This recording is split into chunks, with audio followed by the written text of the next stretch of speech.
Para sahabat sangat menghormati dan memuliakan Nabi Muhammad. Tapi, Nabi sendiri melarang untuk berlebihan. Bagaimana kita dengan umatnya? Simak penjelasan ilmiah dari Gus Bahar. Jadi begini ya, ini yang harus diketahui, bukan sekedar sunat harus. Nabi itu sering memaklumatkan diri, innama ana basyarun, saya ini manusia. Karena beliau jadi Nabi setelah Nabi Isa yang dihormati sedemikian rupa.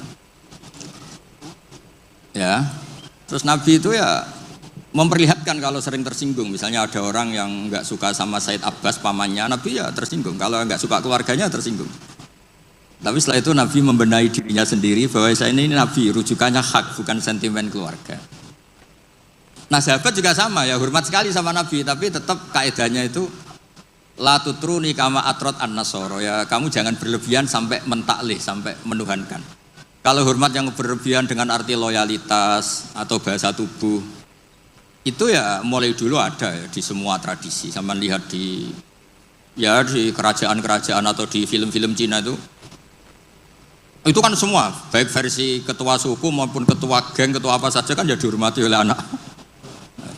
Tapi yang unik dari Nabi itu penghormatannya itu malah mengarah ke Tuhan. Misalnya begini, tadi Pak Kures cerita panjang tentang syarat sahnya jadi saksi. Ini penting, sampai nak bus warga ben gak repot. Enggak swarga ini ndek-ndek wae, tapi nanti kalau sama Nabi nggak bisa bercengkrama sama bidadari, sampai sungkan nanti. Nanti tak carikan bidadari yang cerewet kayak istri kamu. Kayaknya nggak ada ya. Berarti trauma kamu sama istri itu. Kalau saya inginnya ya yang mirip lah. Biar apa? Kenangan. Ini perlu dicatat. Sebetulnya sehot solawat, saya berkali-kali matur di kitab Ithaf. Sehot solawat itu sehot terbaik. Karena ada kata-kata gini ya. Sudah kita misalnya adat pesantren Allahumma sholli ala sayyidina Muhammad atau yang tanpa sayyidina Allahumma sholli ala Muhammad. Itu kan kelihatan. Allah itu pemberi, Nabi itu yang diberi. Saya ulang lagi. Ya Allah kasihkan sholawat engkau ke Nabi. Berarti Allah itu pemberi, Nabi yang diberi. Nah, kata kitab Ithaf, wan nabiyyu wa injalla qadruhu muhtajun ila rahmati ta'ala. Nabi apapun hebatnya, hubungannya dengan Allah itu Allah pemberi, Nabi penerima. Makanya hadil ummah tidak akan terperosok mentaklih, menuhankan Muhammad. Karena redaksinya sudah, ya Allah saya minta sholawatmu kasihkan ala abdika wa rasulika Muhammad, disebut ala abdika. Maka sehot sholawat itu ekspresi kita mencintai Nabi, maka kita bersholawat sekaligus memaklumatkan porsi masing-masing. Allah selamanya pemberi dan Nabi apapun hebatnya diberi. Jadi penghormatan sahabat itu ya terukur semua.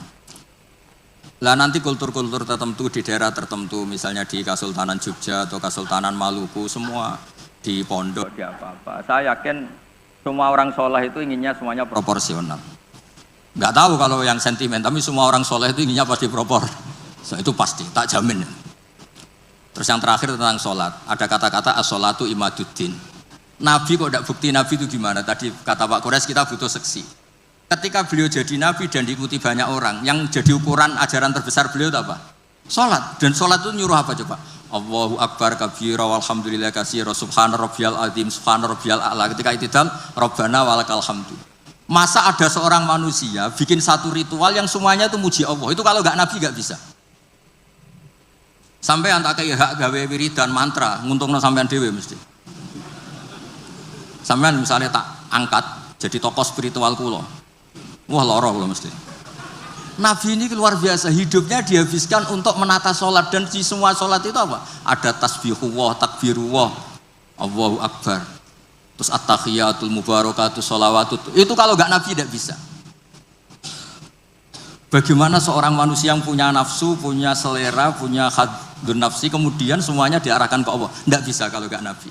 Makanya disebut as-sholatu imaduddin. Itu bukan musollinya. Orang kadang rata-rata kiai pidato orang yang sholat itu enggak. Nabi ketika as-sholatnya. Sholat itu jadi dengan sholat itu sudah kelihatan. Ini kalau enggak ide seorang Nabi tidak bisa. Susunan katanya, bentuk penghormatannya, semuanya Allahu Akbar. Kalau orang tertentu baca kabira walhamdulillah katsira. Ada yang Allahumma ba'id baini. Apapun itu penghormatannya pada Allah. Rukuk subhana rabbiyal azim, i'tidal rabbana walakal hamdu. Nanti sujud subhana rabbiyal a'la. Itu kalau nggak Nabi tidak bisa punya ide gitu. Sama nyanyi lagu frustasi, atau punya hak lagu apa, putus cinta, cinta buta, apapun itu mesti nggak terkait Allah. Jadi menurut saya dengan desain sholat kayak itu tuh kalau nggak Nabi tidak bisa. Makanya disebut amlam ya'rifu rasulahum fahum lahu mungkirun. Muhammad tuh mau cekali bersama kamu. Abu Jahal CS itu ngomongi Muhammad mulai kecil bersama kamu. Apakah kamu pernah ngerti dia bohong? Hal jarrabtum alaihi kadiban qaulullah. Terus gerakannya apa? Mulai pertama jadi nabi, sebelum nabi itu hobinya ya sholat itu. Gerakan sholat itu nggak mungkin ditemukan manusia, itu nggak mungkin. Coba kata-katanya sholat, gerakan fisiknya, semuanya itu mesti mengarah itu nabi. Maksud saya kalau bahasa keseharian itu ya terserah lah. Orang Jawa kalau dipegang kepalanya tersinggung, kalau orang Arab seneng. Dan ini kalau bentuk penghormatan pada guru sampai adili ya repot, semuanya subjektif. Semuanya apa? Ya tapi tentu nggak boleh berlebihan. Di mana-mana berlebihan itu nggak baik. Tidak hanya urusan penghormatan. Kamu makan berlebihan ya sakit panitia kan. Kamu sering ngaji ya kasihan istri kamu, pelarian kok ngaji itu gimana itu. Kamu terlalu sayang istri ya kasihan ibu kamu, karena apa-apa kalau berlebihan kan enggak. Makanya saya tuh sering cerita, kalau ada santri sering sowan saya sama istrinya tak marahin, kamu tuh santri gak bener, terlalu mesra. Ternyata betul, setelah beberapa hari ibunya datang, ya Gus, jokrabi lali kulo, setelah menikah lepas saya. Ya karena berlebihan itu. Kayak orang kok seneng ngaji, bahaya itu mesti. Agak-agak banyak masalah. Ini bukan suudon, suul yakin. Tapi bagus, pelariannya kok ngaji. Coba sekarang misalnya istri sampean sedang mesra terus ngajak liburan ke Australia, milih ngaji Gus Pak apa ke Australia? Ayo jawab. Sedang mesra-mesranya, Pi, ayo main ke Australia, mumpung saya uangnya banyak. Sudah kamu tak traktir, ngaji apa liburan? Oh yang bener. Yang jujur gitu loh. Ya tapi nggak apa-apa, ngaji itu sudah bagus. Mulai dulu ya gitu, mulai dulu ya. Sayyidina Ali itu kalau ke masjid itu sedang bentrok sama Sayyidah Fatimah. Kalau enggak ya di rumah sama Sayyidah Fatimah. Artinya itu manusiawi. Makanya Nabi tanya, mana suamimu? Baini wa bainahu syai'un, tadi ada geger sama saya, makanya enggak di rumah. Terus ternyata tidur di masjid. Kalau kata KNO karena bayangkan ada beduk, tidur di bawah beduk. Padahal masjidnya Nabi tidak ada beduk. Terus ya abad turab. Ya dulu itu biasa orang ke masjid itu karena uzubah, belum nikah kayak Abdul bin Umar atau Ali baru masalah dengan Sayyidah Fatimah. Sekarang ya alhamdulillah banyak yang teruskan itu. Kalau sedang banyak masalah ya sering ke masjid, kalau enggak ya enggak, itu sanadnya mutasil itu. Jadi beragama itu ya untuk manusia biasa aja.